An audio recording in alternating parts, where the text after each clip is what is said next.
Let's just give guys a couple of minutes to get on so that we can be able to have a fruitful discussion.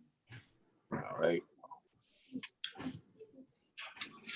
And everybody who's joining in, karibu sana. Welcome to our discussion. Hopefully everybody has come with a notebook or the questions that they want to have. So like we said, we want to think big. We want to talk about life insurance. If you're logging in, no matter what medium you're using, if you can be able to mute on your end so that we can be able to evade the echo. Sami, are you KK? Yes, I am.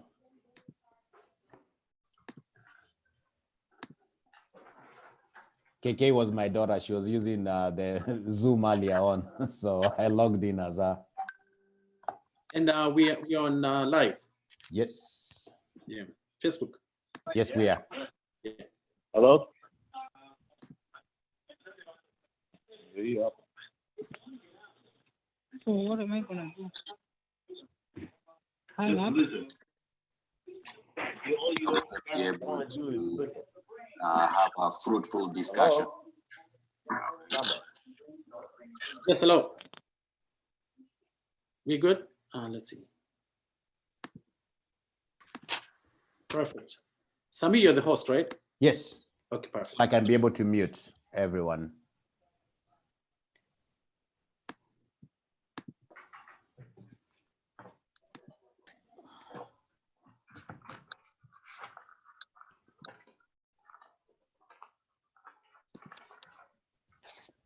Hey, Sami, good evening, everyone. Can you hear me? Just testing my audio.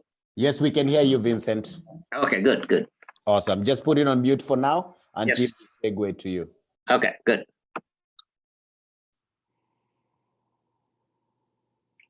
So good evening, everybody. It's 5:05. We're just going to give it 2 more minutes, then we can be able to start. Just want to take this opportunity to welcome everybody to this session. We're here to talk about life insurance. Hopefully everybody has come with any questions they may have so that we can be able to be better educated and discuss everything that pertains to life insurance.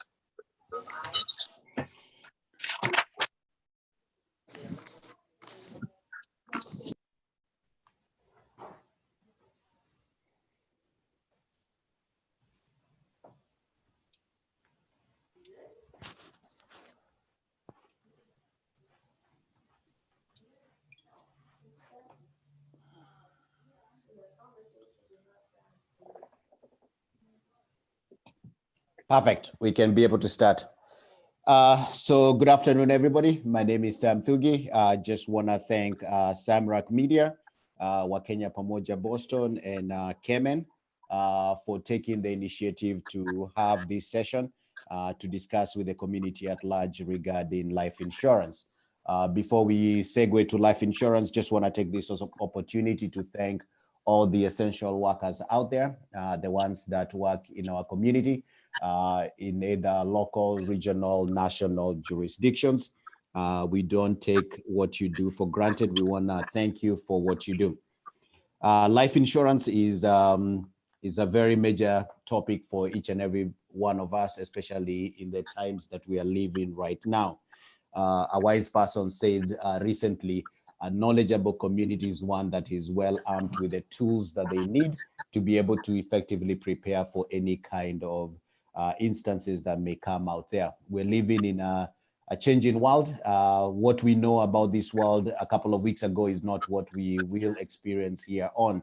And our goal is to always get the community educated, get the community with the resources and connection with the experts in our field or in the field of different jurisdictions so that they can be able to impart their knowledge and expertise to the community at large.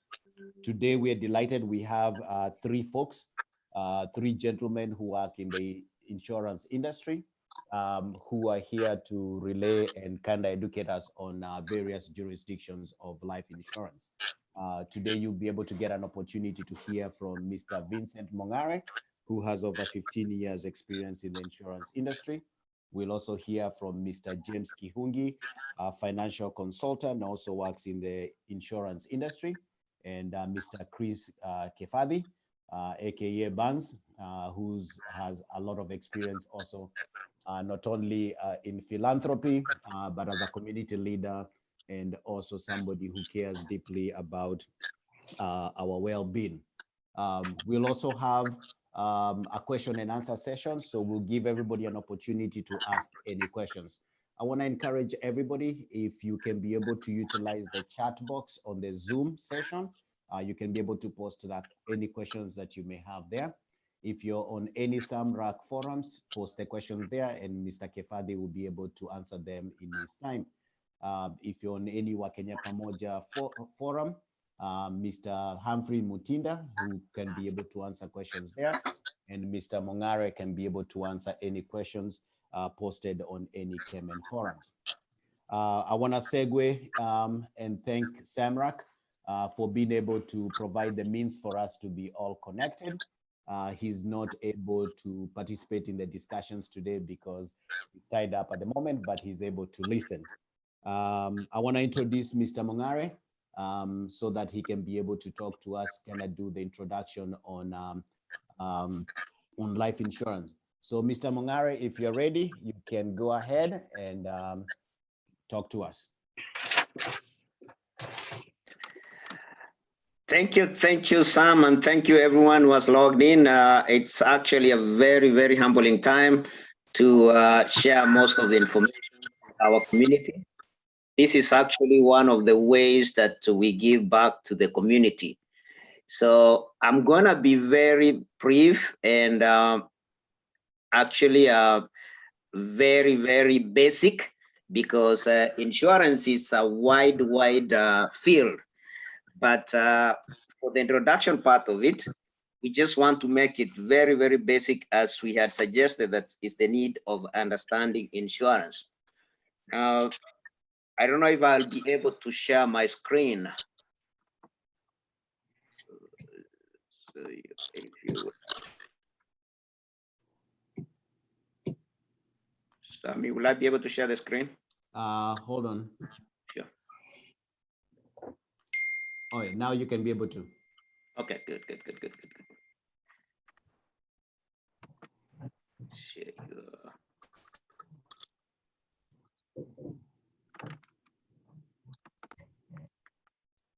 Okay, see you. So you can see my screen? Yes, we can. All right, good.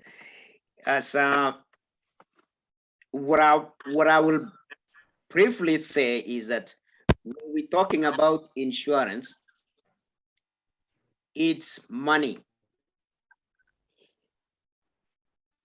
We have this notion whereby we need to really understand the basic roots of insurance. Not everybody needs insurance, but there should be an underlying factor why somebody should need the insurance. The whole important thing is money. Now, this is the way we put it. For ever little money you have, where do you put it? Why do you put it there? And was there an alternative? Because all of us, in whatever things we are involved in life, we are always either spending money from A to B, or we are saving money for either college, retirement, or emergency. This is a very good occasion whereby there is an emergency. So where was your money? However little it was. And wherever you're saving it, will it be there when needed? So I want everybody who is on the call today to take a few notes and put the mindset of, when we're talking about insurance, forget about it. Let's put ourselves on money, and then we follow it down, then it will come on to joining how the insurance come in. And for my colleagues who are in the insurance field, they will bear with me witness how this goes all about. And from onset, nobody out there is able to go and say, I want to buy life insurance. None at all. Let me tell you that. But there will be some circumstances where somebody will need it. And then let's follow it down and I will be able to connect the dots. So having said that, once you've determined where you put the money and try to think of the alternative, the diagram you're seeing here on my screen is what we call a risk tolerance chart. This doesn't need a CPA, an accountant. It's just a basic diagram. It can help you to understand where are you saving the money that comes in. If you look at where my cursor is here, this is level 2 from the bottom. This is the banking system. That is where the money comes in. All of you, whichever work you're doing, money comes into your checking, savings, or money market.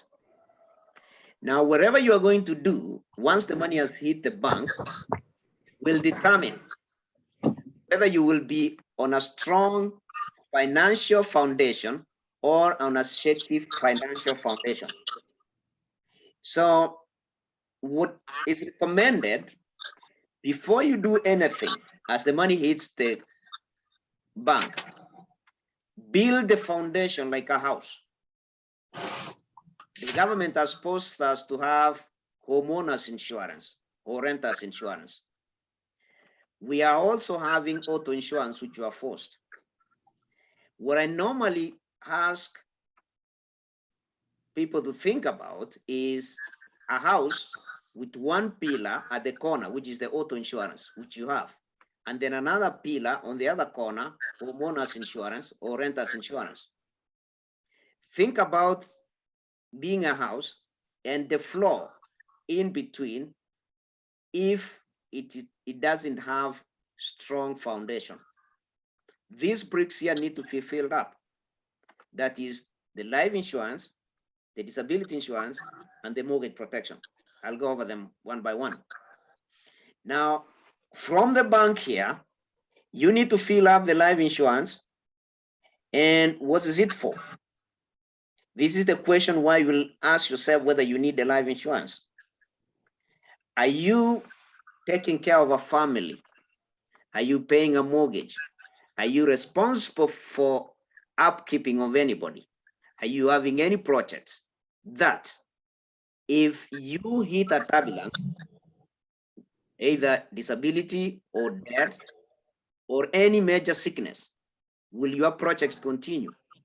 Will the people you are taking care of continue to live the lifestyle you intended them to be? If the answer is yes, then you don't need life insurance.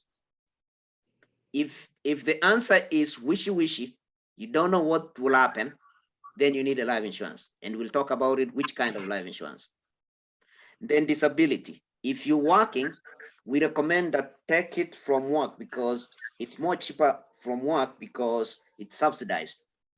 If you're self-employed, then you also need to put on the insurance, the disability, because the greatest asset that you have is the ability to wake up in the morning, go out, work, and come back home.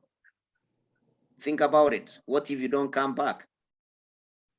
You hit a turbulence, road accident, or something happens. You didn't die yet. Disability. How will the bills be paid? How will the mortgage be paid? That's the disability insurance you need. Mortgage protection. If you own a home, let's say 250,000, 150,000, whatever the amount it is, that's a big asset. What will happen if you are disabled or you are not able to work? A major medical event has occurred in your life, or you die. How will your family continue to live? How will you feel when that house goes foreclosure? The major foreclosure happening in this country, they are due to either heart attack, stroke, cancer, or sickness, or death in the family. You don't want your kids to lose that house, that neighborhood, to go back to live with relatives. You already put a lot into it. Now, this connects back to where I started from. Money. You had the money in the bank, then where did you put it? Did anybody tell you that you can be able to have some to protect your greatest asset, the mortgage protection? Did anybody tell you that you can also put it here in the life insurance to have, later on I'll tell you why it should be a saving and a protection. Because if you don't have this foundation built up, it's like having a house with no foundation. And that's where you hit a turbulence. So we recommend very well that fill up this table here, and then now start going up. As you go up, you see the risk in. We don't discourage people from investing in anything, because if you don't invest, you will never. So what happened is that once you've built the foundation, now have some money on the bank, which can take you for emergency, maybe for 6 months or 3 months. This time you see how long it is going to be if people don't have money. Then have the fixed annuities, equity index annuities. For those who don't understand, we'll talk about them if there are any question about it. And then up here, this is where we have retirement accounts. But as you go, the risk is too. Now, most of our people have money in the 401k. Some of them have in their individual retirement account. But guess what? When they hit a turbulence, this amount here might evaporate during the market downturn, like what has just happened. Or if they have a heart attack or a stroke, will that money be enough for the family? And that is what I mean here. If you had the money here, did somebody tell you that you could have taken some and put down? Now, as you grow up, as you get more money, somebody is scrolling on the screen. As you grow up, then you find that if you have more money, then go to mutual funds, stocks, and specialties.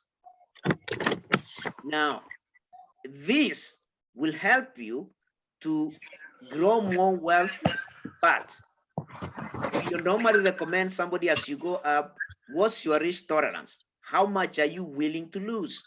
Should you hit that turbulence, what will happen? Now, for today, we're not going up to discuss the rest of the stuff upwards. Let's concentrate here. What kind of insurance do you have? Now, this will always determine from what families. It's always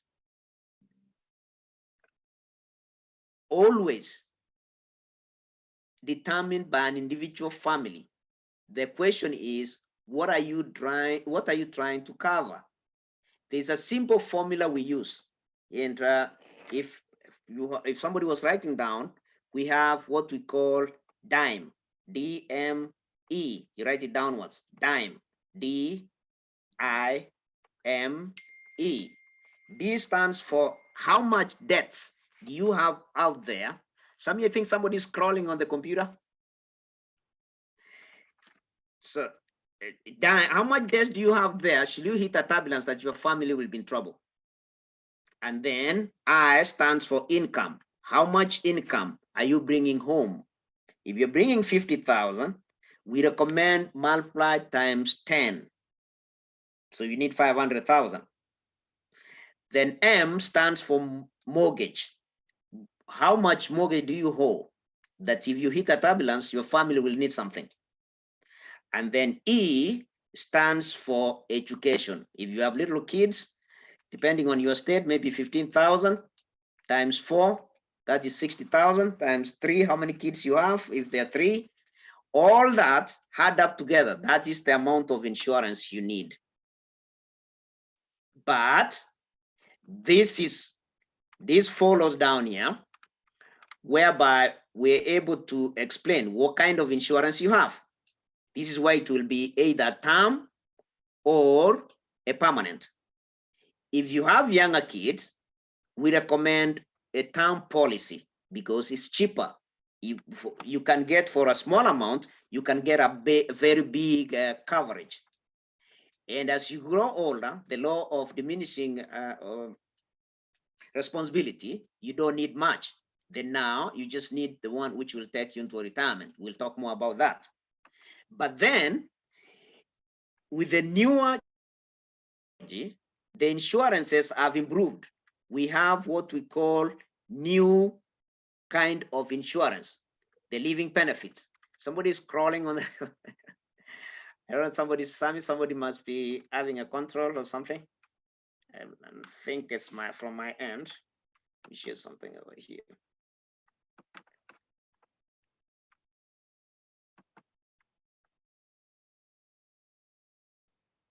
I want to show something here, which life insurance, you do not have to die to use. This one here, whereby we call it a life insurance with the living benefits, because in life is like a puzzle. You either live too long, which you're gonna need a retirement, or you might become too sick, your bills will need to be paid. Then you might need, if you die too soon, your family will need to be taken care of. Some may think something is going on the computer. I don't know if somebody else has a control. Are you seeing my screen?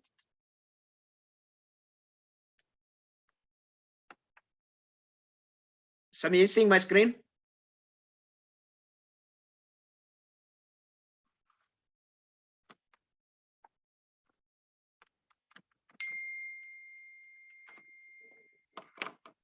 Hello, Sammy. Some of you seeing my screen?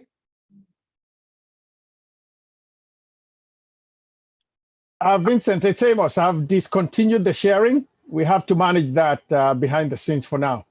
Oh, okay. Yeah. So I just continue talking.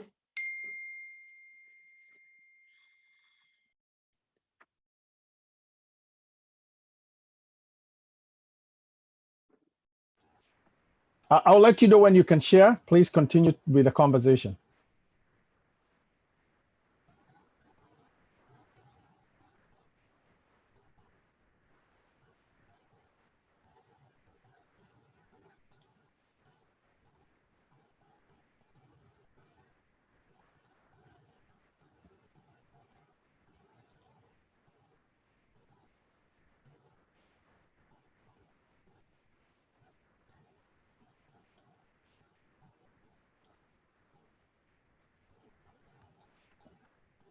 Okay, good. I'm muted now.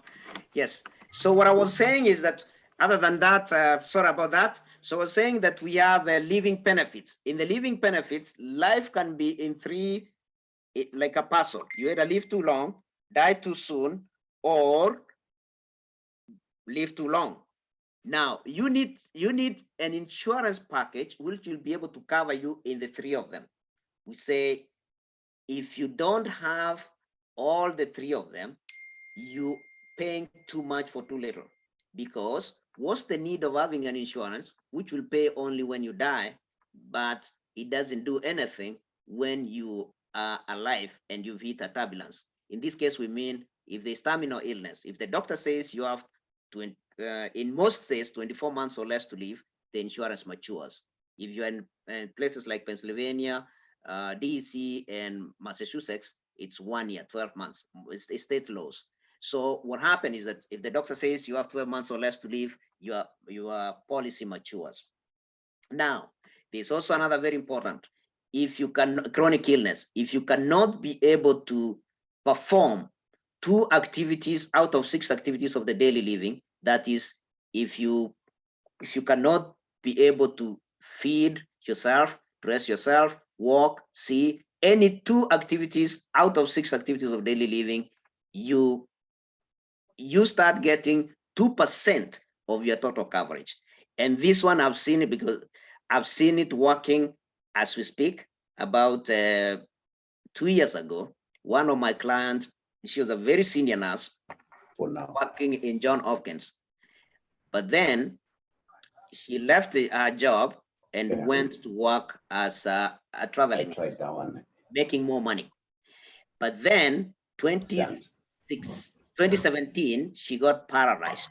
Okay. Perfect. Thank you. Because she had not stayed for 2 years disability, she could not qualify for any social security disability.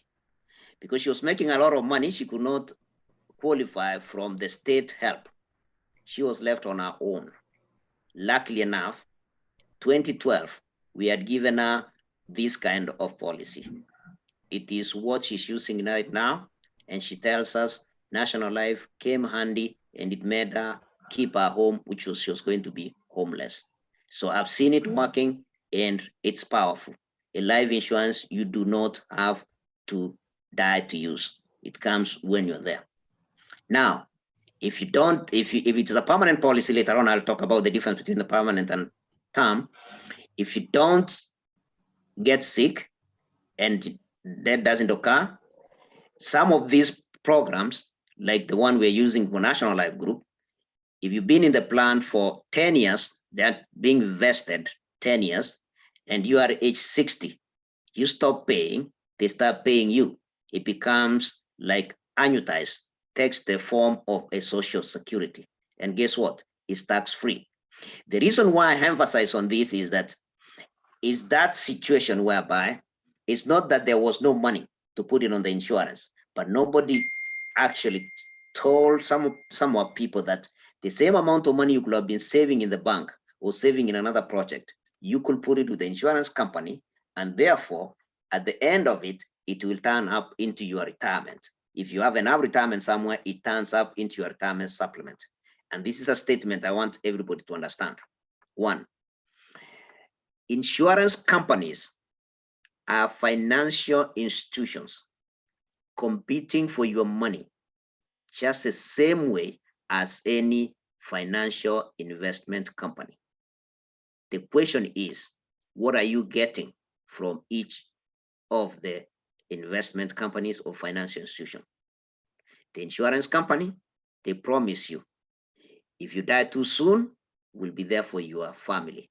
You become too sick, there will be money to take care of you. If you live too long, you'll use that insurance policy as a retirement supplement. Then check, what does your bank give you? We don't discourage you not to use an investment bank or investment institutions, but the question is, whatever amount you have, just ask yourself, what will I get from each of them? And in that way, you're able to determine what you're getting. Our work is to give you enough information to make a very good decision and protect your family. Number two, the insurance contract is the only contract. Once it is signed, the buyer and the seller, they always hope nothing happens. The buyer and the seller hopes nothing happens. So for our people, I normally tell them, have it, pray that nothing happens, then when it is needed, you don't have it. Now, having said that, people have a misconception that we're taking insurance because you're going to die. No. The point is, you having insurance because someone else is going to leave. Someone else is going to take care of you if you hit a turbulence. Insurance is the only financial vehicle that can assure and guarantee that your family will never succumb into poverty. So very important. The insurance is not for the dead.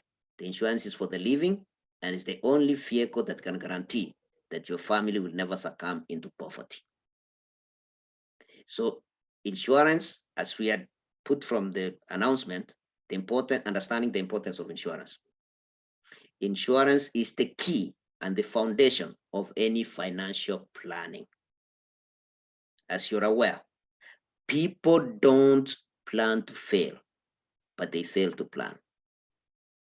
So in summary, I'll run some numbers for you if there's time, or maybe if we fix up the sharing, I wanted to run the numbers for you to show how cheap it is.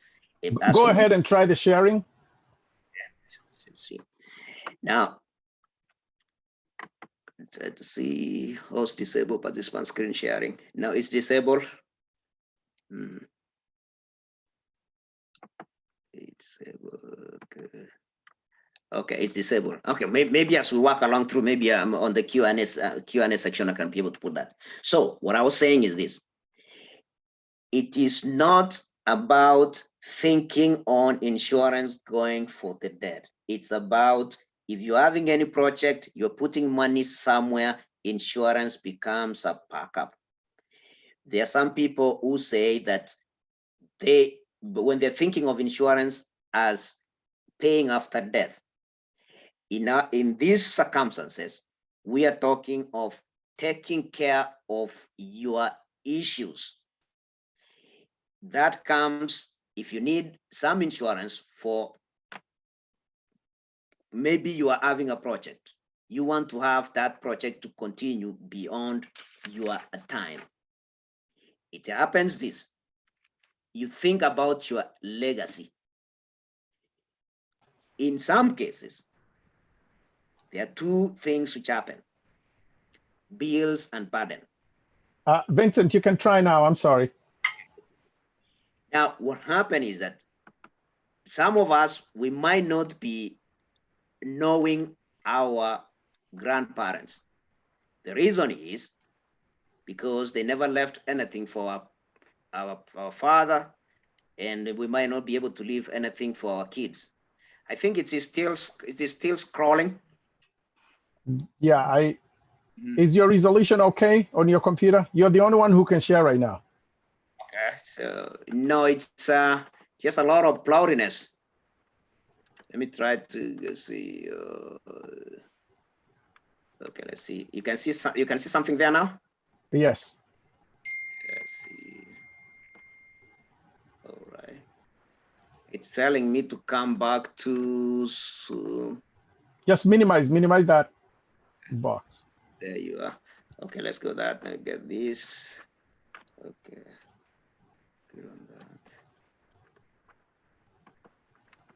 All right. Yes, let me get on this one. Yes, I can show the illustration here. So what I was saying is this: most people or most families, you find that they are able to leave a legacy, but our people, the legacy we leave behind is michango. So the question you should ask yourself: what legacy are you going to leave your family? Are you going to leave them burdens and bills? Or you are in America, are you going to leave something small? But if you don't care about your family, and this is a statement I normally make it with a lot of passion and strength.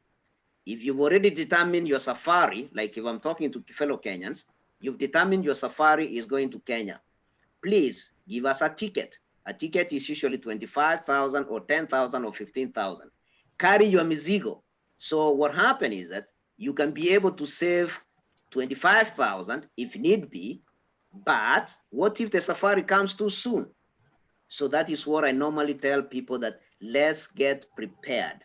Let's get prepared so that it's all about your saving money, 25,000. But what if the safari comes so soon? And that is what happened.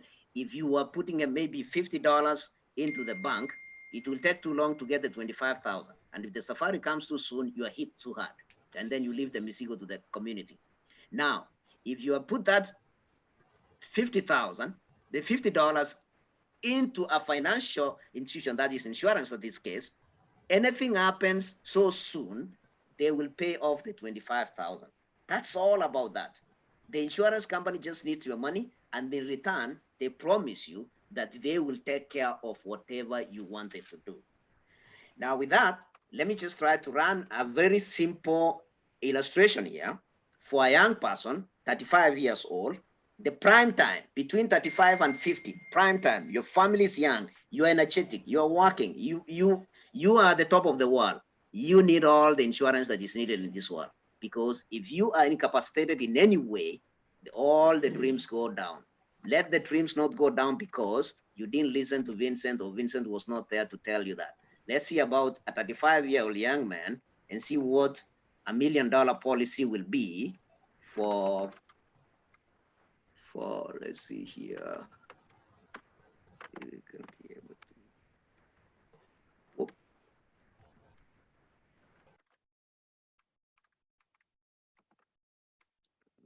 Stuff going on. Let's see here. Okay, there you are. There you are. Okay, 35-year-old. Let me put even somebody's coming once again. All right, there you are.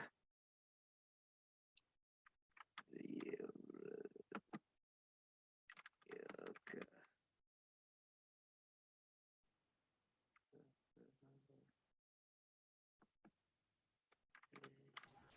I think you might want to continue the presentation without the share screen until we get it fixed. Thank you. Okay, okay, good. What I was going to give you is an illustration of 100,000 for a 35-year-old could be maybe $20 for 15 years. 200 will cost even maybe less than $50. You are covered for 20 years.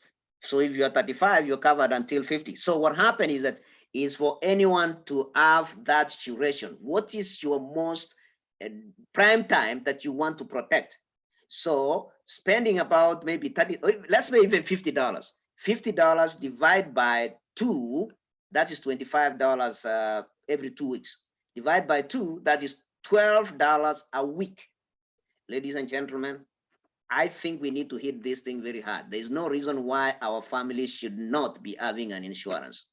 The point is that I know I've traveled across the country. Right now I'm licensed in 22 states and I talk to people. One of the reasons why they don't have the insurances is that they either think it's too expensive or they think it's only pays after death. In fact, most of the companies now, I can confidently say about National Life and Emeritus, I represent about 12 companies, National Life, Emeritus, Foresters. Most of these companies, they pay 18 times when you're still alive, either through terminal illness, chronic illness, critical illness, and then the cash value accumulation. It depends on how you design it. So in short, let me put it this way. The insurance is a financial tool. Me as an insurance agent and my colleagues, we come in to help you design a plan that fits your need and your budget. The only way you should not have insurance is when you have enough money that when you hit the turbulence, your family will be okay. Or if you don't care about your family, when your final step or your final safari will be okay. If you can be able to finance that, then you are all okay. So think about that. Let's maybe wait after the Q&A, then I'll be able to answer questions, and I'll try to see the chat. Maybe there's some I'll be able to answer back. All right, thank you, Mr. Mongare. I appreciate that one, and definitely you'll be sharing with us the PowerPoint that you've presented, well thought out. I just want to segue to Mr. Kihungi. Just want to make sure that we also watch the time. It's 5:42 right now, so that we can be able to give the community an opportunity to ask questions. As noted before, you can post any messages on the chat box on your Zoom, or any of the SAMRACK forums, any of the WAKENYA PAMOJA forums, or any of the KEMEN forums, or any of the folks to chime in. Hazel Mutindwa is here too. He's going to be co-hosting this one here with me. I'm going to segue to Mr. James Kihungi. Mr. James Kihungi, if you can take over, let's also keep on watching the time so that we can be able to share everything that we want to share with everybody today. Go ahead, Mr. Kihungi. Hey, Sam, can I say something real quick? Go ahead. So if you logged in with a no name, please, for security reasons, we'd like to have a clear name. I know we are managing some issues in the back office, so we might remove you or put you on hold. I think it's good to have a name on who we are dealing with. I think that's what I wanted to mention. And then you are muted with no ability to unmute yourself. there's a functionality for you to raise your hand. And we are doing this for security reasons. So you can go in there and raise your hand, or you can chat in there. You can chat to if you have a specific question that can go to the presenter, that's perfect. Or you can put it in general, and Sam is monitoring those questions that are coming in. Thank you. Hi, Mr. Kihungi, I'm going to unmute you so that you can do your presentation.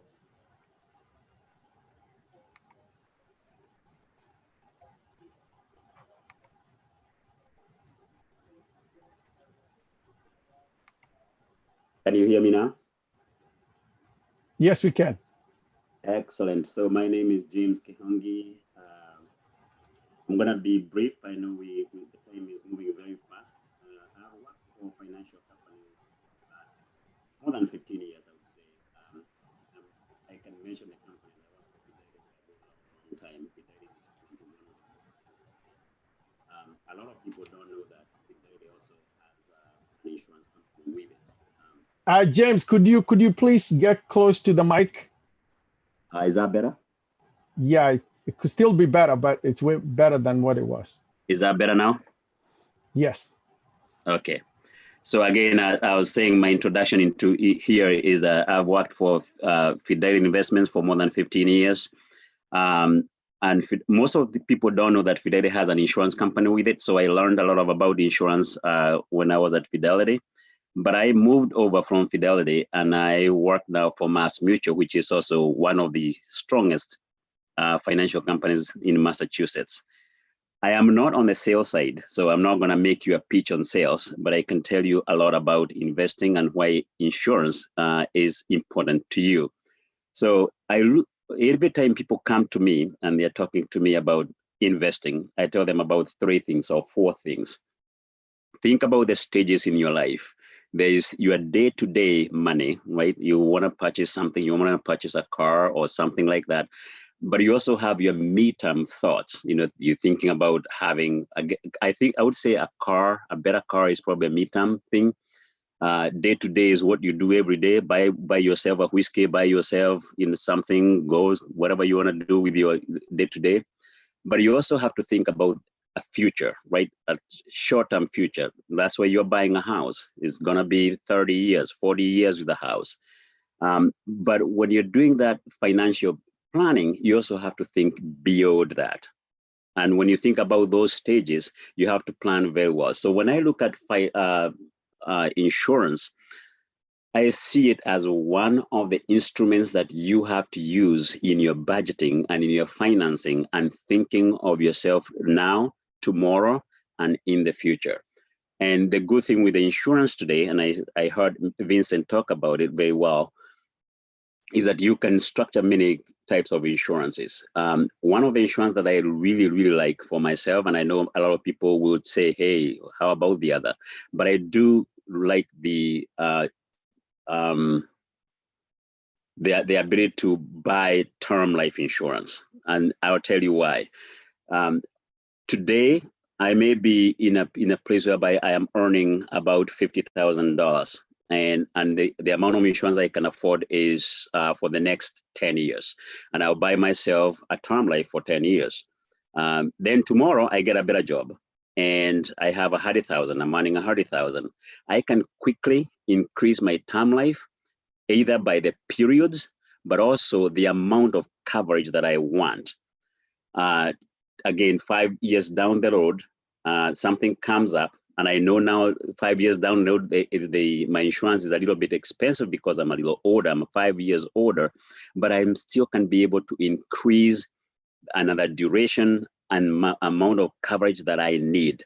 So the term life insurance, and a lot of people fear life insurance because they think about this just whole life insurance, whereby you start paying now and you're gonna pay forever. Term life comes in for a lot of people, to me, extremely handy. And within those lifetime life of the term life insurance, you can add on riders as you want, riders that may help you in the future, riders that may help you now. I think a lot of people, as Vincent was saying, most of people think of life insurance as when you're dead. But if you use a term life correctly, it doesn't have to be when you're dead. It can be even in the near future, because the riders, you can ride them the way you want to ride those riders. So again, my conversation around life insurance is very simple.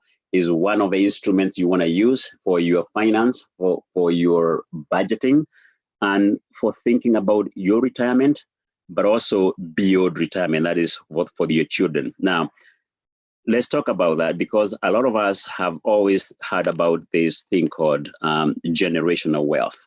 And most of us don't know how to create those things. You can create generational wealth on many things. One, and by the way, your salary will not be able to create any generational wealth for your children. That's usually the first thing that goes when you leave work.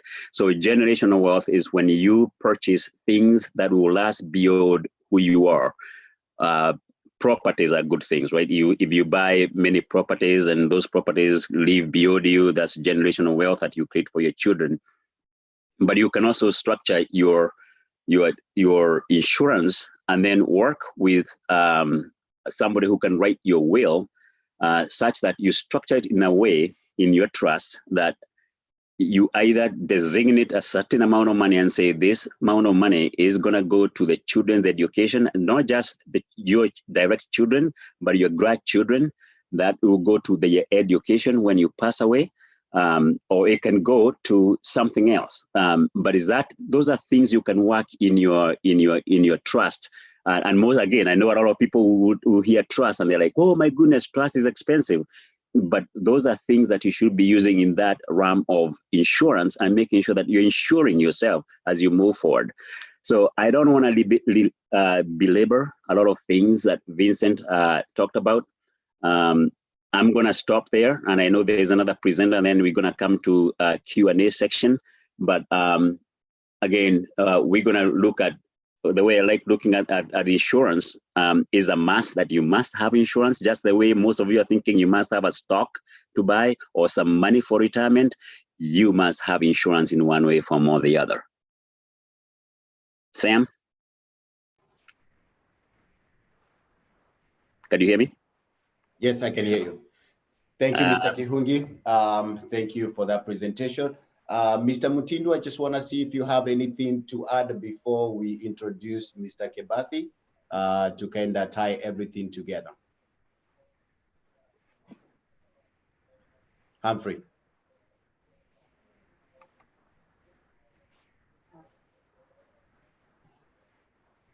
Go ahead, Humphrey. Oh, okay. Actually, I was just listening to what Vincent said and Mr. Kihungi, what they said. And it's true. I come from the term life. The company I've been with, we've been doing term life insurance, and I tend to agree with him. But Vincent has more toolkit. I mean, he's able to give different people what they need differently from the common mwananchi, like me, who needs probably, I've just gotten married, I have kids, I need just life insurance for this particular time. And I think so far everything is going well. And as we continue, I'm just going to answer, somebody put something about underlying health condition. I was going to answer him. But I think so far we are doing great, and I know Kebathi will be able to chime on this. Perfect. Thank you, Mr. Mutindwa. The most important thing is, like we've been telling people, we rise by lifting others. This is a session to lift everybody up, to kind of give everybody the opportunity to ask any questions to these industry experts. Their job right now is to ask you and I, do you have life insurance? If the answer to that one there, reach out to them privately. They'll be able to walk you through everything, through all the loopholes of insurance, and give you the right package. Let's not make their job to tell our families or our loved ones down the road that we did not have life insurance. This is an opportunity for us to be able to do it, to be able to get it. Right now, I just want to welcome Mr. Chris Kebathi to be able to tie everything together. then we can be able down to segue to the question and answer section. Hey, Sam. Yes, sir. Just before I forget, I know there's a lot of healthcare workers on this forum, and I had mentioned this before, but my company, Mass Mutual, is actually offering free coverage for healthcare workers working with COVID. You have to prove that you're working with COVID and you are a healthcare worker. It doesn't matter who you are. You can be a cleaner, a doctor, a nurse, anybody, a radiologist, wherever you are, testers. Just go to the Mass Mutual website, apply for a free coverage for the next 3 years. Kibadi, you're on. All right. Can you hear me? Yes, we can hear you. All right. Thanks, folks. I just want to thank my co-presenters, Mr. Mongare, Mr. Kehongi. Thank you so much. Humphrey, good to see you. It's been a minute. So basically, let's summarize this whole thing and talk about why we're here today. This quest for life insurance, you know, it's been a personal journey of mine for quite a while now, for 15 years, I think 17 years or so. And it's a key thing, you know, we call it an MMK. You're married, you have a mortgage, and you have kids. That right there, MMK. If you're not independently wealthy, if you don't have that generational wealth that James mentioned earlier, if by any chance, anyone that you're gonna leave behind will be in a bind financially with your demise, folks, this is a no-brainer. This is the foundation that Vincent spoke about earlier. You need that foundation. This house needs to be sturdy. Your financial house needs to be sturdy. I want you to think of your last name, whatever it is, and call it your last name, financial house. That house needs a foundation. That foundation has one name divided into two, the hyphen. It's called life insurance. Without that foundation, you are basically, it's a house of cards. It's a house of cards and it will crumble. So folks, that is just the basic component of life insurance. It's those you leave behind and how you leave them. I'm going to touch on things that haven't been touched on yet. A lot of things that's been touched on already. What are the determining factor? What makes life insurance cost this much or that much, or what the case may be? First and foremost, your age. Lock in when you are young, when you are healthy, you know, recently married, late 20s, early 30s. It is so manageable, folks. So your age is a key determining factor of how much you're going to be paying. The older you get, you become a hookah like me. Let me tell you, it hits you at the end of the month hard. Why? Because now you're getting older, and guess what? Yes, you're prone to illnesses the older you get. So please, age is key. Secondly, your gender. Yeah, I said it. We men have a tendency of leaving this earth earlier than women. So guess what? It's our premiums for men are higher than women because we men, like I said, women outlive us. So your gender is also critical. Your health condition. There was a question earlier about, you know, yes, we are selective. Why is that? The goal of any life insurance company, and I do strictly term as well. I do strictly term. My goal is you will outlive your policy. Insurance companies are the wealthiest companies in the universe, and nobody ever lied to you. Okay, we are hoping you will outlive your term. So basically, your health is critical. We want to insure healthy people. So what does it entail? Yes, we do underwriting. We come in, we give you advance notice. We check your blood pressure, we draw blood and a urine sample, okay? So you need to honestly take care of your health. And lastly, the term. The longer the term, the more expensive it's gonna be, okay? If you have a 10-year term or 15-year term, it will be different from a 20-25.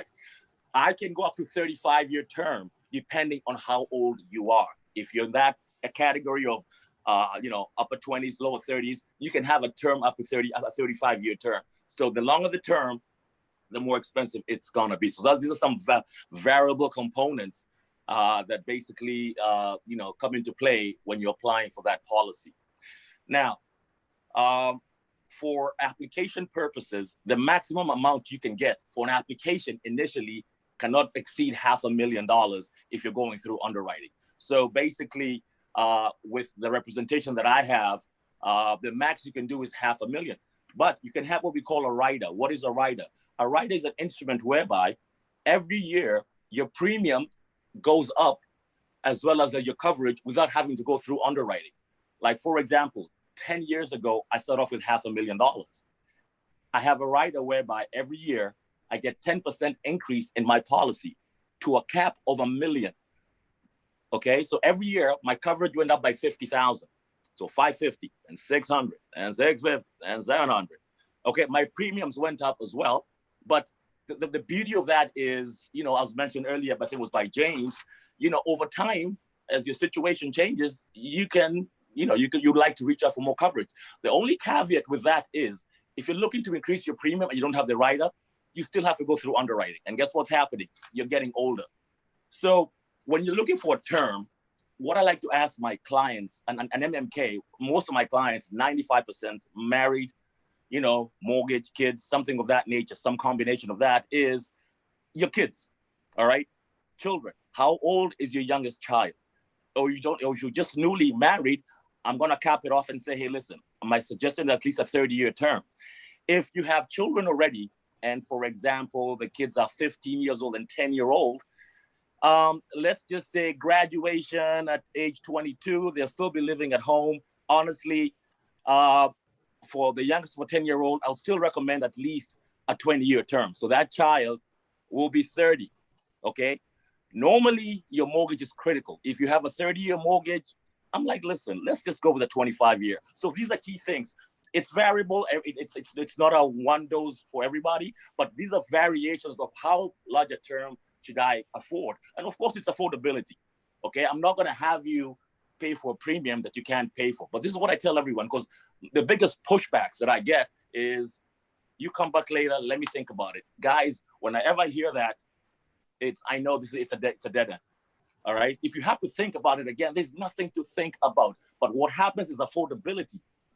But the thing is this, life insurance is not really an expense. If you put life insurance in your expense bucket, you're doing yourself an injustice.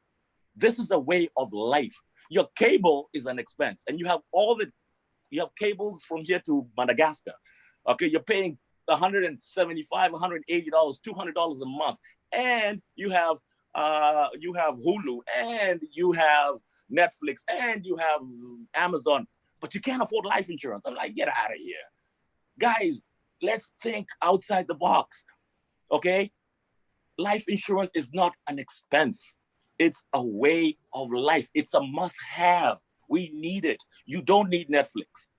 You don't. I do right now because I'm hardly working. But all I'm saying is this, let's not put life insurance of that bucket of expense. The three big mistakes that people make when purchasing life insurance, first and foremost, is the affordability aspect, okay? They don't think you can afford it. That's one thing, because life insurance, folks, is the cheapest form of insurance out there. Think about your car that you drive every single day. Think about how much you're paying on a monthly basis for your car. How much is your car? I know you guys have fancy cars, but even if you're driving a $50,000 car, you're paying like several $100s a month. For how much coverage? For 20, for 30, for 40,000. And here, you got an example earlier, you have a $500,000 policy. Let me say that again, 500,000. And you're paying $100 a month. Folks, life insurance is very affordable. It is the most affordable form of insurance out there, okay? The wrong kind. Well, me and Humphrey come from a different school of thought. Us, life insurance is about a death benefit, all right? This is old school life insurance. Yes, there are new fancy ones out there. There are new ones out there with different riders. Hey, listen, that's your thing. I'm old school. It's a death benefit. All right. I'm not a big fan of cash values. I believe cash values is good if you're very wealthy and you're doing your estate tax planning. It lowers your taxable income. Go for it.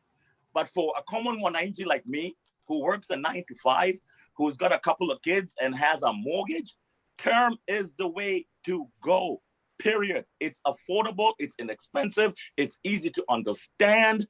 Permanent insurance in my book, and I think Vincent mentioned it, the law of decreasing responsibilities. Over time, your children will grow. Over time, God willing, you will pay off your mortgage. Okay, over time, the need for life insurance, folks, is non-existent. You don't need life insurance if you are 60, your youngest child is 30, your mortgage is paid off. Seriously speaking, you really don't need it. You can want to have it for that generational wealth, but at some point, the need for life insurance becomes less and less. If you have been investing over time, if you have the key foundation, and you've been putting something aside diligently, and you have a good advisor who's been working with you, at some point in time, honestly, the need for life insurance becomes less and less, to a point where you don't really need it. Your kids are out of school, they're independently financially off you, you paid your mortgage, hey. So these are just the basic essentials of life insurance, the most critical components of your financial house. So please, folks, listen, learn, take notes. Life insurance is a necessity. It's essential. And that's it, folks. It's a wrap. I know I scared all of you.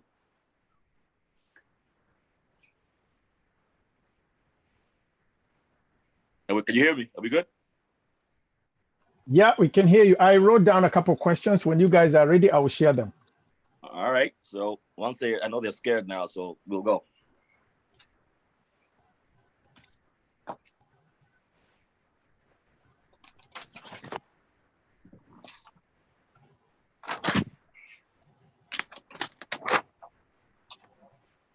Yeah. He has to unmute me. Thank you, Kefadi. Thank you, Mr. Kihungi and Mr. Mongare and Mr. Mutibwa Humphrey. We are ready to segue into the question and answer session. Amos, if you are able, just, I do see a question here. This question is for Vincent. So the question is, question, yeah. Go ahead, Amos, sorry. Is there 2% per month? Is this 2% per month or annually? I think it refers to one of the slides. I don't know whether Vincent can remember that. Let's go to the one for the underlying health conditions as Mr. PK tries to decipher the 2%. Underlying health condition depends on what it is, could be covered or not, but you never know unless you try. I don't know I think that's the a statement from Hazel. I think the question was, could you be barred from getting life insurance if you had any underlying health conditions? So Kefadi, you can be able to take that one. Yeah, sure. Can you hear me? Yes. Yeah. So like I said, screening is there. Like we like I said, when we come to visit with you, we do send a nurse. And basically your vital signs, okay? We check your blood pressure. We draw blood, so we have to take it to the lab and analyze it. And basically we weigh you for your BMI. So we have to do underwriting to make sure that you're insurable, because if that didn't happen, if you're diagnosed with a terminal disease, everyone would run to get a life insurance policy because, hey, listen, I've been diagnosed such that. We do have policies, however, that don't require testing from us sending out a nurse. But what happens to these policies are the max is 300,000. And what we do, however, with your social security number, we will know what you pick up at CVS. Yes, Big Brother is always watching. We will know once we plug in your social security number and you're a frequent flyer to CVS at the prescription counter. We will know you're taking high blood pressure medication. We will know you're diabetic just by your social security number, just so you know, okay? But yes, health is critical, and you would be denied if we're deemed you're not insurable. Another thing that's gonna deem you not insurable is if you are a certain age. If you're at 70 years old, I am sorry to say this, we don't want your business. Yes, because you basically are on that we call the expiration zone at that point in time. So health is critical, as well as your age as a determining factor to be insured. Hope that answers that. Perfect. So Barnes, this one here is coming from Kavi. You mentioned there are several mistakes while choosing life insurance, but only touched on one, which is the affordability. What are the other mistakes? The wrong kind. And honestly, and me and Vincent will go tug of war on this one. I believe in terms. Yeah, I'm a term guy. It's very basic. It's very easy to understand. The whole life component, as far as I'm concerned, and Vincent will have his rebuttal, the whole cash value concepts, and you be able to draw that money out. And it gets complicated with the cash value. And Vincent will have his own rebuttal. So buying the wrong kind. And then not having enough. Because put it this way here. You have 2 kids, you have a mortgage, you're married, husband, wife, 2 kids and a mortgage, and you have a $50,000 policy. All right, you have life insurance. Yes, you have. But wait a minute. So something happens to that. What's $50,000 going to do for your family? You have to have adequate coverage. And I think Vincent mentioned this earlier. I think it was, Vincent mentioned at least 10 times your income. I believe in 8 to 12 times your annual income. So another big mistake of people who say, "Oh, I'm covered. I have a policy." Now, okay, you do have one, but is it enough? Is it enough? So that's another key mistake. So the wrong kind, and then the biggest mistake of all, which is a lot of us, 60% of us, is not having any. Just don't have any. The one that we have is the one at work. Okay, I'm insured at work. Okay, fine. What happens when you get laid off? Okay, what happens when you lose your job? Work insurance is good to have. In a lot of instances, it's all of 20,000. It's all of 30,000. It's less, it's 50,000. Okay, you need to take care of your family, not your employer. You need to take the responsibility. If they're giving you at work, I have at work. I have a lot of insurance at work. Okay, but I take it because it's very cheap. But I also have mine independently. Do not, folks, do not rely on your work insurance. And then thirdly, another one is the one your credit union gives you. Okay, let me tell you something. Don't buy life insurance from your credit union. It's $15, it's $15 a month, okay? And it's for 20,000, it's for 30,000. Everyone says I'm covered. That's accidental death and dismemberment. So basically what that tells you is your beneficiaries will only get paid if you die by virtue of an accident. Okay? If you get sick and die, that will not cover you. And this accident, by the way, you have to die on the spot right there. If you die a week later due to injuries that succumb from that, whatever, no, it wasn't an accident. So it's funky. Don't buy life insurance. It's like going to a lumber store to buy groceries. Go to a life insurance company. Don't go buy Maharagwe at Big D. I mean, not Big D, but Lowe's or whatever the place is. So those are some of the mistakes that we do. Yeah. All right. So, Mr. Mongare, any rebuttal to that? Yes. Thank you so much, Mr. Kipati. And we are together on that. One of the things I usually tell people that we are there to design. So what happens is that if you walk somebody through the educational part of it, whereby determine how much they need, the younger the family, the more they need. Therefore, there is usually my analogy. I just put it the insurance like this. If you own insurance through work, that's a shelter because you can be kicked out and you can lose it very easily.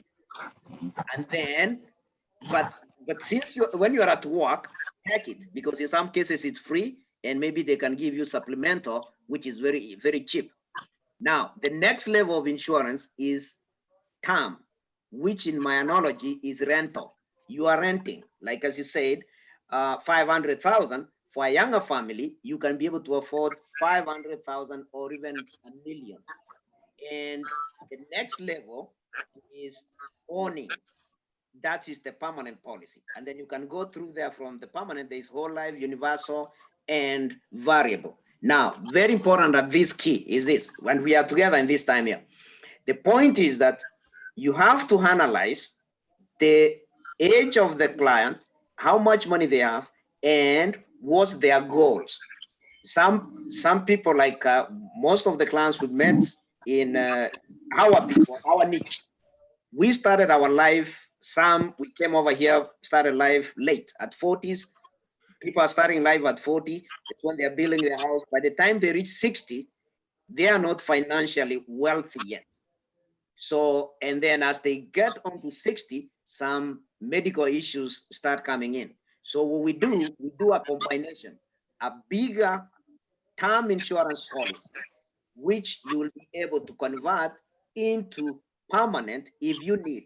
Because as I said, the permanent life insurance, some of them have been converted into annuitized. The only thing you need to is stay in it for 10 years, reach age 60, they start giving you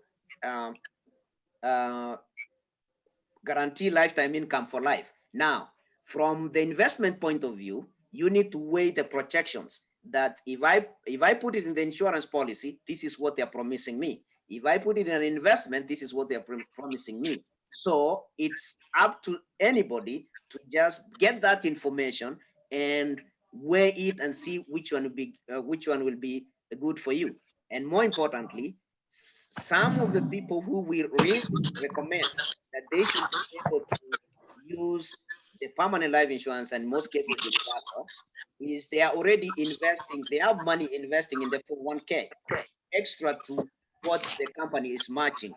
That's the amount of money we bring down onto put it on the insurance policy in case something happens. So we are all together, and that is why we have, I think, Humphrey mentioned it. We have, like me, I have a set of 12 companies that I represent. It's not about me, it's about the client. What's their budget, what's their need, what's their age, and what's their goal? You can't believe it. Right now, there are some people who are at their 50s. They're just having maybe very few years to 60. They still don't have nothing yet. And then they just gotten maybe into the business.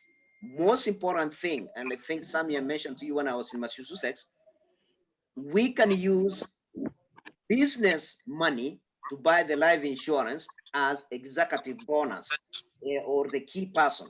The insurance, the company deducts the money, and then that money goes into the insurance. In such cases, we just find you are planning your exit strategy. You are planning succession plan onto your business. So there are so many ways we can be able to use insurance. The bottom line is that we should recognize, and our community should recognize, and as both of us have said, insurance is an asset. Insurance is a foundation. Insurance is a very important concept in the financial planning. Good stuff, good stuff. So I wanted to ask the following from one of the questions here. Does any company in the US offer group insurance in case you have like a group of 100 people?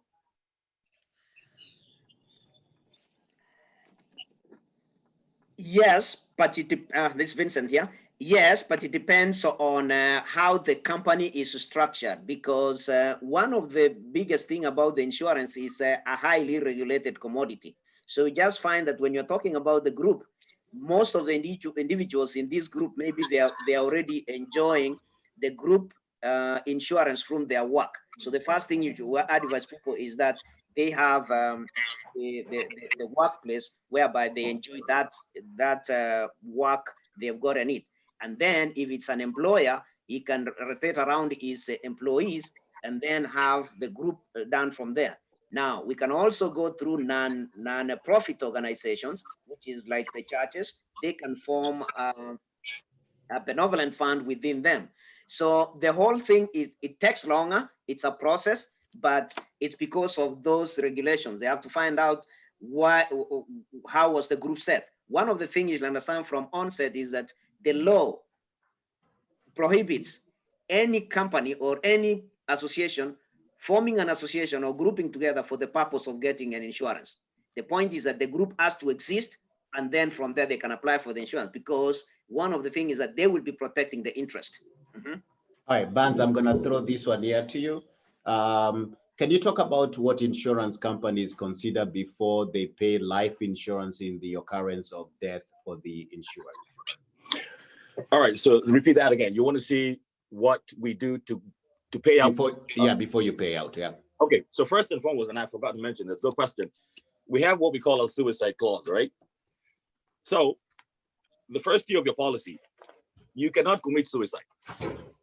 All right. But on year 2, year 3, if you want to commit suicide, you're still insurable. But on the first year, we have a suicide clause. You cannot commit suicide. We just want to, we need a death certificate. We need a valid death certificate from City Hall that's going to highlight that this person is deceased and is no longer with us. And that's going to be mission critical. And that takes anywhere from 7 to 10 days or so, business days, for that death certificate to come back. It could be as long as, 10 business days, 2 weeks, something of that nature. So there is that element of the death certificate. Mhm. Other than that, life insurance is tax-free. If you have $1 million policy, boss, basically we are writing you a check of $1 million, or not you, your beneficiary. Yep. All right. Who's the beneficiary? A beneficiary could be a significant other, or could be a child who has reached the age of majority, 18 years plus. But one thing that was mentioned earlier by James was a will. A will, folks, having a will is mission critical.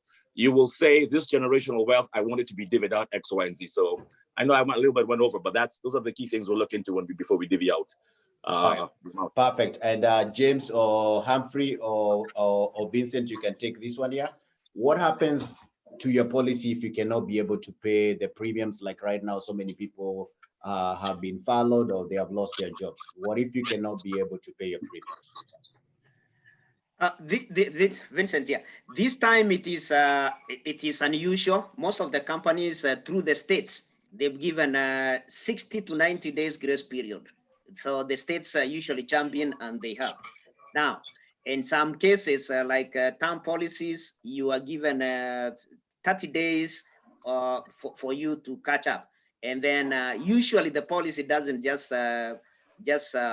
cancel like that. They will, if you didn't pay the first 30 days, they will start billing you maybe quarterly. It usually takes long before the policy cancel. They give you, and by law, the insurance companies have to give you a notice. Now, if you are on the permanent policy, and if you're paid into the money, that cash value which was built in it they can decide to have it. If you're not going to come in back, they can decide to give you a paid up term policy, or the money which is inside can continue servicing the policy until it ends. Gotcha. Mr. Kefadi, can you talk about a life insurance where one can be able to withdraw money from? And Mr. Kirungi, you can also take that one. No, I'll leave that to Vincent, because I don't believe in that. So I'll let Vincent go ahead with that. Yeah, very good, Mr. Kipati. What happened is that, and this is why it becomes very important. Actually, we are on the same page, Mr. Kipati. What happened is this is a situation whereby you don't want to go on to saving the money, whereas your family is underinsured. What happened is that, for example, if you're a 35-year-old and you have a 2-year-old child, that child will need you for the next maybe 20 years. So first of all, we need to get onto that. Now, if you have some extra money you are saving somewhere, that is when I give you the option of saving. We call it a tax-free vehicle. You build up the cash in it, and then you can be able to borrow, or you can withdraw. A case in point, like the one I just gave out an example, and I think there was a question about it where I mentioned about 2% of it. This lady was a very senior nurse. Now, what happened is that most of the highly paid professionals, to save onto a 401k, you maximize at 19,500 presently. 5 years ago, it was 18,000. Maybe a year below that, it was 16,000. Now, what happened is that they have more money they want to save, and then their risk tolerance is not very high. They don't want to lose anything in the market. So what happened in that case, you are able to put it on the insurance like a universal life, which is like an IRA. If a person who asked the question knows how IRA works, or 401k for that purpose, but it has the insurance component of it, that if anything happens, the insurance will jump in. That is why I simplified like this. The insurance companies are competing for your money just the same way as the financial institutions are competing for your money. The question is, what are they giving you? Now, if you don't want to lose anything in the market, like as of now, everybody in our portfolio who had the universal policy, they lost nothing because 0 is the floor. But the downside of it, you're not going to make much like in the market. The advantage is when the market goes down, you don't lose. But when the market goes up, you just gain. Now, at that particular point, if you've been in the place for some time, then you can be able to borrow. And at the end of the day, if nothing happens, you didn't get sick, you didn't die, you are age 60, you did not get sick or die, you are age 60, the whole insurance policy, if it was 500,000, it becomes annuitized. You start getting little by little, just like a social security for the rest of your life. All right, perfect. Kefati, I have this question for you. How fast is the payout in the event of death? And somebody sent an anonymous question. How do you guard against being killed by a beneficiary? Okay, it's not a joke. This is not a joke. One of the biggest issues I have during the application is listing beneficiaries. All right, and this gets dicey. You know, we laugh about it now. If you watch ID like me, all these crazy shows, a lot of the issues when husband and wife do it's life insurance. But we need to think big. All right. But this question does arise about beneficiaries. And especially when it comes to the contingent ones, because automatically, if you're married and you're filing as a couple, you're each other's primary, beneficiary, 100% to the husband, 100% to the wife. But now there's a contingent one. Like, who else can you trust with this $500,000 that's going to have the interests of your infant children at heart? And that's where the biggest issues come, because the wife wants to put the mother and the husband wants to put the, so it gets complicated. But that's something that story for another day. Your other question was, what was your question? How fast is the payout in the case like I said of earlier, yeah. 10 business days. 10 business days, we cut you a check, or we give you an avenue of how we can work with your funds, and you can get them, periodically. But I'm from the school of thought: take your money, do whatever you got to do with it, invest it wisely. You should be able to live off the interests. You should be able to live off the interest of your life insurance if you had planned adequately. Okay. Perfect. And people are telling me I look old. Listen, it's COVID. Okay, this is COVID. Let me add something there. Hold on one second, Vincent. Talking about COVID, if you can be able to unmute James Kihungi, there's a question for him. Vincent, make it short. And James, you're unmuted. Just go ahead. Oh, cool.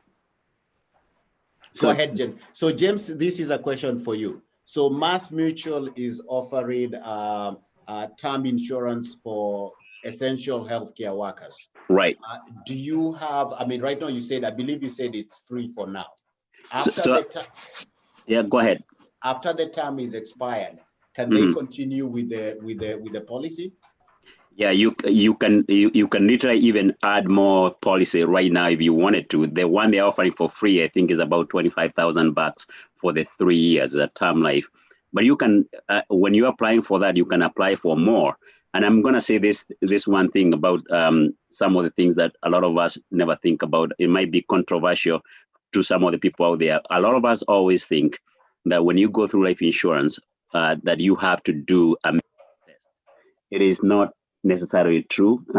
The actual systems that we use now, I'm not on the sales side. I'm on the business decision-making side of business and insurance. But we can be able to insure a lot of people without necessarily going through medical checks and everything.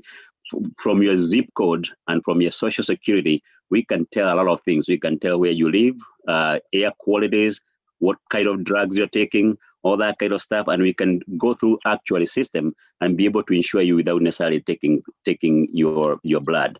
However, that is only about 40% of the people we can do that. So if you don't fall within that 40%, they'll take your blood. But diseases like flus are not usually considered in insurance. So I don't see COVID status being one of those things that will be considered for insurance. So you basically, it's not something that you want to fear about, that you had COVID or you did not have COVID. It doesn't affect your premiums. Perfect. So there are a couple of questions that came up. What are the rates for term insurance and what are the rates for whole life? making it short and pithy. Kebati Term Life. Amos, you want to unmute Kefadi? Oh, okay. Hold on a second. Can you hear me? Yes, we can. Yeah, so there are a lot of, like I said earlier, there are a lot of variables that come with getting an estimate as to how much. Like I said, your age, your health, all these things, and so they're varied. All right. When it comes to health, we have three main categories. Okay, we have the non-smoker, which is the average person. Then we have a preferred and a preferred plus.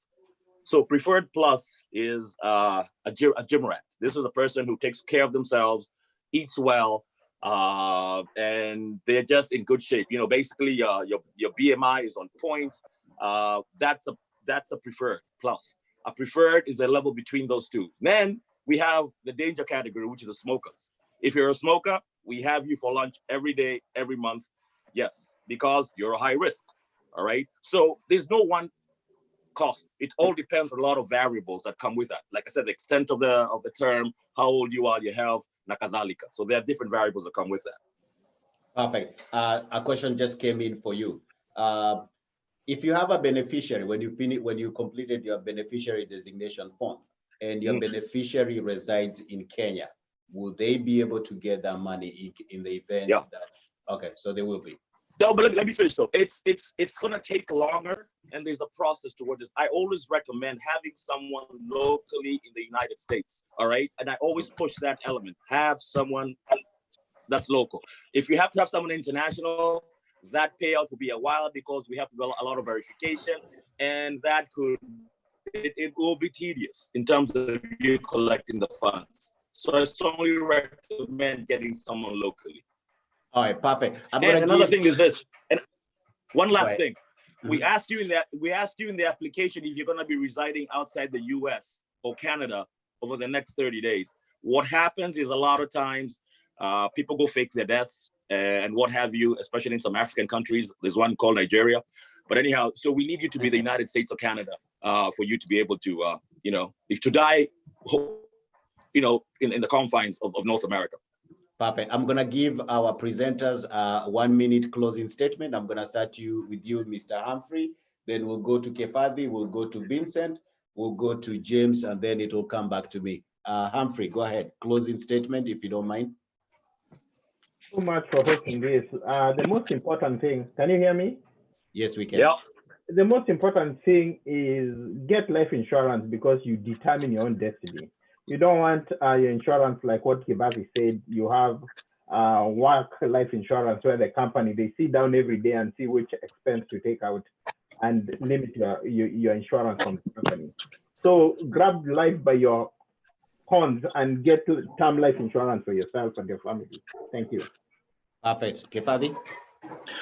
All I'm saying is this: I'm a living testament of this thing work. My biggest worry and one thing when I'm setting up a client is I never have to come and deliver the death benefit. And I'll be very candid with you. I never, ever, ever want to have to do it. But folks, I have delivered several of these death benefits. Okay. And I know I've impacted lives, personally impacted lives, based on the virtue of that fact that somewhere along the way, someone was educated and they learned something,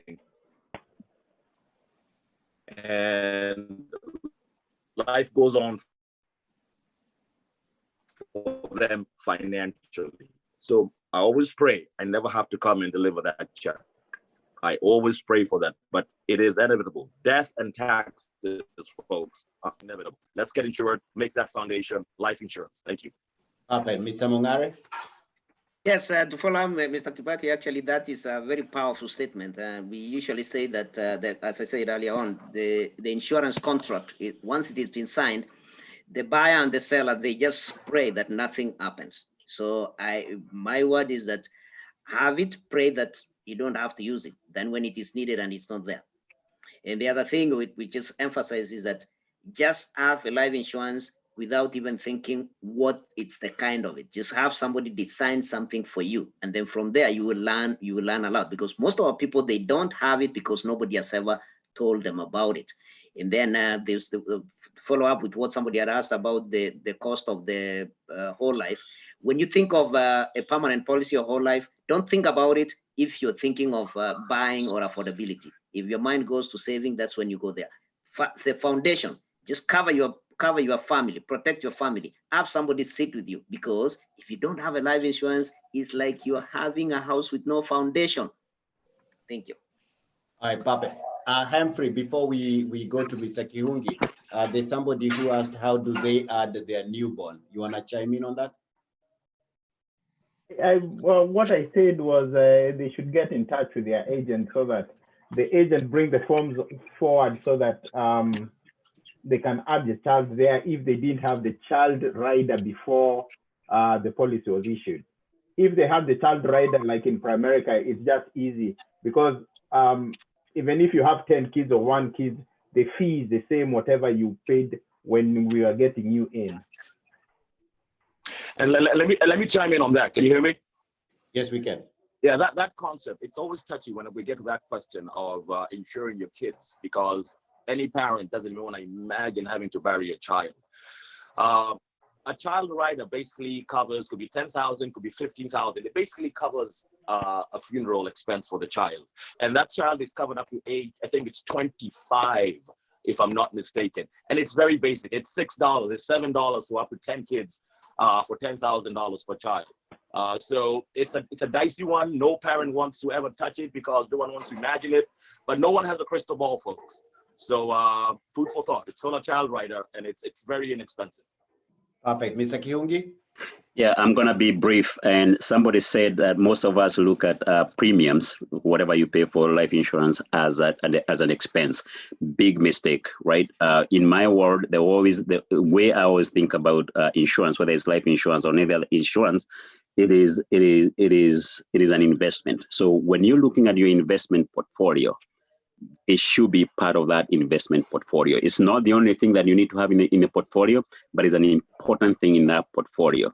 And that's life insurance. There may be other insurances that you want to think about as you grow your portfolio. Because when I think about my portfolio is 1 million, 2 million, and involve some other risk, I may want to have other riders or other insurances on top of that. But it is not an expense. It's an investment strategy. So people should walk away knowing that this is not an expense, but a part of your investment portfolio. Perfect. That's good. Just want to let everybody know that earlier on we had a lot of hacks. That's why at least 10 people were kicked out. Our goal will be able to do this again so that we can be able to accommodate everybody in the community. Just want to take this opportunity to thank Chris Kefadi, James Kihungi, Vincent Mongare, Humphrey. Just want to let people know that definitely a knowledgeable community is a protected community. These are very key, important discussions that we should continue having all across our dinner table and with our friends and family members. If you have any questions pertaining to term life or whole life, reach out to the presenters. They'll be able to answer any other questions on the SAMRACK forums, WAKENYA PAMOJA forums, and any KEMEN forums. Mine is to say thank you for taking the past hour and a half to join us. I just want to wish everybody a good night, and let's see each other soon because we hope and pray that we get over this COVID-19 and that everybody in our community is safe. Thank you guys and have a good night. Thank you.